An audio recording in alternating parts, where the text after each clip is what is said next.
In the 1950s, black South Africans lived under white supremacist rule, apartheid. They called for international action to support their struggle for freedom. In the years that followed, people of conscience in Britain responded, building the anti-apartheid movement. They took action in solidarity with the struggle in South Africa against companies that supported and propped up racist oppression. Professor Salim Valley was a leading figure in the South African students' movement in the 1970s. It made a difference for us who were in South Africa. People around the world started gravitating towards the boycott movement, and it pushed governments to take a stand, many reluctantly. One of the key targets of the anti-apartheid movement was Barclays Bank, the biggest high street bank in South Africa. They actively supported the South African army, the military, by providing a number of loans.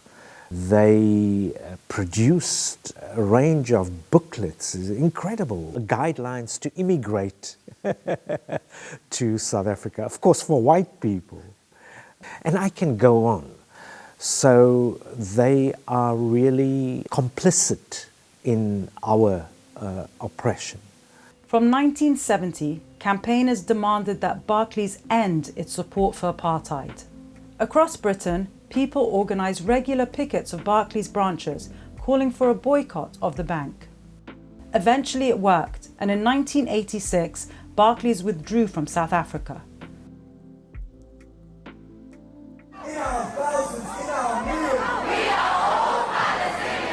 Today, Palestinians draw on this inspiring legacy of struggle. They call on people around the world to take action against corporations and financial institutions that support Israel's regime of apartheid and occupation. Shockingly, this once again includes Barclays Bank. What Barclays is doing now is a redux, it's a repeat of what they've done in South Africa. Our research shows that Barclays invests over £1 billion in companies supplying weapons and military technology to Israel.